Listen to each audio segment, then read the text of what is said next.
اس میں ایک گزارش کر دوں، جو پریزیڈنٹ صاحب جو ہیں ان کا جو الیکشن ہے، دیکھیں 41 جب آرٹیکل ہم پڑھیں گے تو ہم نے اس کو ان ٹوٹو پڑھنا ہے، اس کو آئسولیٹ کر کے اس کے مختلف پروویژنز یا سب کلازز ان کو علیحدہ علیحدہ نہیں ہم نے پڑھنا. جب ہم اس کو پڑھیں گے تو ہم شروع میں جائیں گے تو کیا آرٹیکل 41 کہتا ہے کہ سب سے پہلے تو پریزیڈنٹ کا جو کینڈیڈیٹ ہے وہ کوالیفائڈ ہوگا to be member of the National Assembly. اس کے لیے یہ ہے کہ he is supposed to be of good character, he is supposed to be honest, امین، ایٹسٹرا ایٹسٹرا.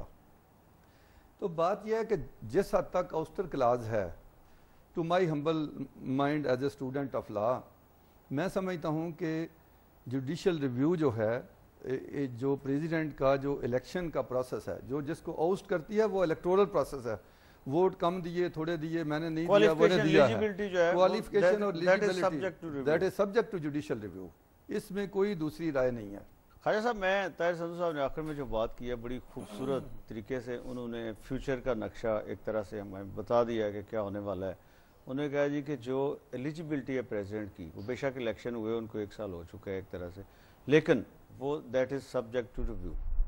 تو اگر کوئی بندہ جا کے 28 نومبر کے بعد جب کیسز سارے اوپن کنسیڈر ہوں گے، کوئی بندہ جا کے کورٹ میں کہہ دیتا ہے، چیلنج کر دیتا ہے، تو جو اس کے بعد ایک نقشہ بنتا ہوا نظر آتا ہے. بے شک وہ کہہ رہے ہیں جی ہم بالکل -1 فارمولا یا پریزیڈنٹ اس طرح کا کوئی کام نہیں کرنا چاہ رہے. لیکن میں کہتا ہوں کہ NRO پہ جو پارلیمنٹ نے، جب پارلیمنٹ واپس ہو گئی ہے، اس نے کنسیڈ کر لیا ہے، تو اس کے بعد NRO اوپن ہے اور یہ سارا کورٹس کے ہاتھ میں ہے کہ وہ کیا کرتی ہیں. اگر آپ مجھے اس سوال کا جواب دینے دیں تو چونکہ میں خواجہ صاحب کو اجازت دیں، یہ بہتر یہ ابھی طاہر نے جس بات کا تذکرہ کیا، یہ وہ سیاستدانوں کی اگر اجازت دیں تو بدنیتی ہے، مینجمنٹ ہے، جو پاکستان کے اندر سیاسی عدم استحکام کا ہمیشہ سبب بنتی ہے.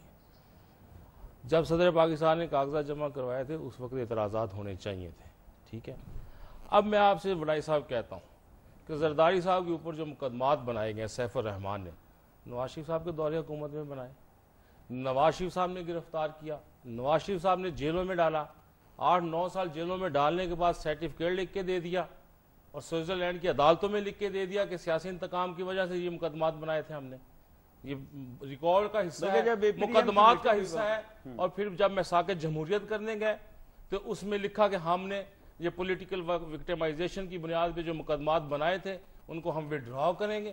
ان ساری حقائق آپ کی لیڈرشپ کی طرف سے لکھ دیے جانے کے بعد اور عدالتوں سے 8 سال تک ٹرائل کرنے کے بعد آج اگر آپ صدر پاکستان کی اہلیت کو چیلنج کرتے ہیں تو آپ پاکستان کی فیڈریشن کو چیلنج کرنے جا رہے ہیں. اور آپ باقی قوم کو کیا سبق دینے جا رہے ہیں کہ اگر پنجاب کے علاوہ سے کہیں کوئی صدر آئے گا تو اس کی اہلیت چیلنج ہوتی رہے گی. پاکستان کی بنیادوں کو آپ خود کہتے ہو کہ ہم نے سیاسی انتقام کی وجہ سے مقدمات بنائے تھے. یہ بدنیتی ہے سیاستدانوں کی جو اس ملک کی جڑوں کو کھوکھلی کر رہی ہے، جو اس ملک کے اندر جمہوریت کو نقصان پہنچا رہی ہے. یہ وہ لالچ ہے اقتدار کا اور حکومت کا جو عوام کو حکمرانوں سے دور کر کے ایک خاص خواب دیکھ رہے ہیں کچھ لوگ اس پاکستان کے اندر. اور میں آپ سے کہتا ہوں کہ یہی غلطی تھی بی بی نے کی تھی کہ اس نے کہا تھا کہ میں ڈکٹیٹروں کے ساتھ مل کے حکومت شامل کرنے نہیں جا رہی. بی بی نے کہا تھا ہم نواز شریف کے ساتھ مل کے حکومت بنائیں گے اور ہم نے پنجاب آپ کو اس لیے دیا تھا کہ آپ کہیں کہ ہم صدر کی اہلیت کو چیلنج کرنے جا رہے ہیں. بھی آپ کیسے چیلنج کر سکتے ہو؟ آپ نے تو خود کہا ہے کہ ہم نے پولیٹیکلی وکٹم. آج کدھر ہے سیف الرحمان جس نے مقدمات بنائے تھے اور جو مدعی بنا تھا؟ آج آگے عدالتوں میں وہ فیس کرے. آپ تو سیاستدان ہو، آپ کو تو سیاسی درگزر کا مظاہرہ کرنا چاہیے. آپ نے لکھ کے دیا ہے کہ سوئٹزرلینڈ کی عدالتوں کو لکھ کے دیا کہ ہم نے آج یہ دیکھیں میں آپ سے اب وہی بات کہ یہ اقتدار کا لالچ ہے جو پاکستان کے مستقبل سے کھیلنے کے لیے جا رہا ہے. میں آپ سے یہ خواجہ صاحب جو اشرف سونا صاحب نے بات کی ہے وہ وہی نظر آتا ہے جو ان کی بات کی کنکلوژن ہے کہ اس وقت بھی اسی طرح پاور پالیٹکس ہو رہی ہے جو ماضی میں ہوتا ہے اور اس کا جو اپریہنشنز ان کی ہیں وہ بڑی کلیئر نظر. اگر ایسا ہوتا ہے آپ مجھے بتائیں بڑائے صاحب، آپ مساقت جمہوریت میں لکھ کے دیتے ہیں کہ اقتدار کے حصول کے لیے ہم فوج کی بیساکھیاں استعمال نہیں کریں گے، تو آپ بچوں کی شادی کے لیے جا رہے ہو چیف آف آرمی اسٹاف کو ملنے کے لیے؟ آپ کا چوہے نثار اور چیف منسٹر رات کے اندھیروں میں. اور میں کہتا ہوں کہ چیف وزیر نواز شریف صاحب کہتے ہیں کہ جناب حکومت کی رٹ نہیں ہے، حکومت ہم سے مشورہ نہیں کرتی. میں نواز شریف صاحب سے پوچھتا ہوں کہ آپ کی ریٹ تو آپ نے بھائی کے اوپر چوہے نثار کے اوپر نہیں ہے. جب آپ نے یہ کہا کہ ان کو نہیں ملنے کے لیے جانا چاہیے تھا تو اس سے پہلے بہتر ہوتا کہ وہ اپنے بھائی سے استعفیٰ طلب کرتے. نہیں اس کا طاہر استعفیٰ طلب کرتے اس سے پہلے. لیکن میں چاہتا ہوں ذرا ایم کیو ایم کا موقف بھی سامنے آ جائے، چونکہ ایک تو آپ نے بات کی ہے فیڈریشن کی، یہ سندھ سے بلونگ کرتے ہیں، اور ایک اس پہ بھی میں چاہتا ہوں آپ کا کمنٹ ہے، اور دوسرا یہ ہے کہ اگر یہ چیلنج ہوتی ہے ایلیجیبلٹی پریزیڈنٹ کی، پھر ایک نیا پینڈورا باکس پنجاب کے پریزیڈنٹ کی، پنجاب کے وزیر اعظم کی کبھی چیلنج نہیں ہوتی ہے اہلیت. میں آپ کو کلیئر بات بتا دوں کہ پریسیڈنسی کانسٹیٹیوشنل کور کے اندر موجود ہے. این آر او کی جب بات ہو رہی ہے تو اس سے پریسیڈنٹ یا پریسیڈنسی کو تنقید کا نشانہ نہیں بنانا چاہیے. آصف علی زرداری صاحب متفقہ چاروں اسمبلیوں کے منتخب پریسیڈنٹ ہیں، اور اس قسم کی بات کرنا میں سمجھتا ہوں ایک کولیشن پارٹنر کے حصے سے، میں کھلے اپنے اسپوکس مین کے حصے سے کہہ رہا ہوں کہ یہ مناسب نہیں ہے. ہمیں اس بات کی مذمت کرتے ہیں، اور ہاں یہ ضرور ہونا چاہیے کہ آپ پازیٹیو این آر او کے اوپر تنقید. دوسری بات، ایک بات میں اور ان کی اس سے میں اختلاف کرتا ہوں. سیکشن 41 آپ کہتے ہیں کہ علیحدہ علیحدہ نہیں پڑھنا چاہیے، اسے پورا پڑھنا چاہیے.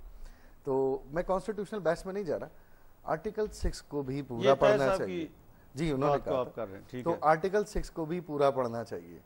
ٹھیک ہے، آرٹیکل 6 کو بھی پورا پڑھنا چاہیے، صرف سب کلاس 1 کو نہیں دیکھ، سب کلاس 2 کو بھی دیکھنا چاہیے.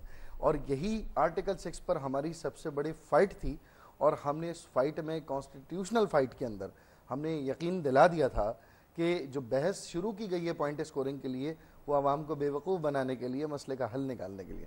تیسری بات میں آپ سے کہوں گا، ایک بات جو میں ان سے اختلاف کروں گا کیونکہ میں یہاں بیٹھا ہوں، انہوں نے پاکستان کی تمام سیاسی قائدین کو انہوں نے کہہ دیا کہ جی یہ مسائل ان کی اہلیت سے زیادہ ہیں.